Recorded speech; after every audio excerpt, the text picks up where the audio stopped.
Hi there, my name is Kerry Messer. I am very much looking forward to studying the book of Philippians with you in April at your ladies' retreat, and I wanted to give you just a taste of what the Lord has been pressing into my heart about contentment as I study Paul's example.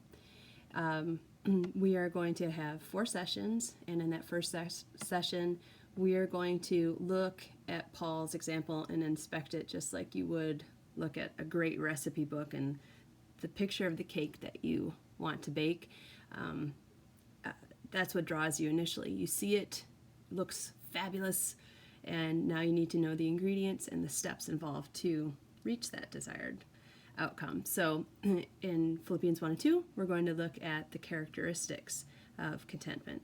In the second session, we're going to break down hindrances to contentment, and we're going to look at the lives of 2 different women in the Bible, one who struggled really well and found contentment in the Lord, and one who suffered dire consequences for lack of contentment.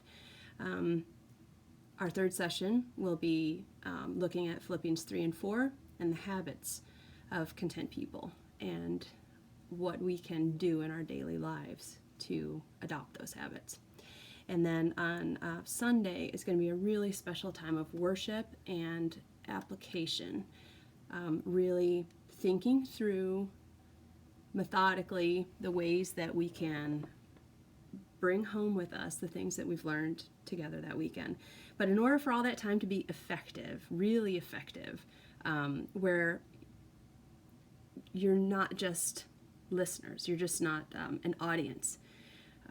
What I'm hoping and praying for is that each one of you will take the time to get into that comprehension phase of Bible study by reading through the book of Philippians a few times before you come to the retreat, so that when we get to the retreat, we can move into interpretation of that passage, really understanding the definitions, the context, and the relationships of those people at the Church of Philippi and Paul, and how those apply to us, so that we can move into that application part and we can answer some of the questions that the scriptures bring out, to probe our hearts and to see where we are discontent and what the Lord has taught us about how to overcome that discontent.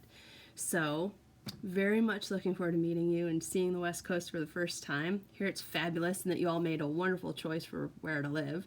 And I am much in prayer for you, and I just really look forward to seeing what the Lord will do as we, his daughters, really apply our hearts to seeking after finding him to be more than enough. Because really, contentment is just a byproduct of knowing him, and that's what we're going to do together is see him more clearly through the pages of Scripture. So with prayer and excitement, I look forward to meeting you. Take care.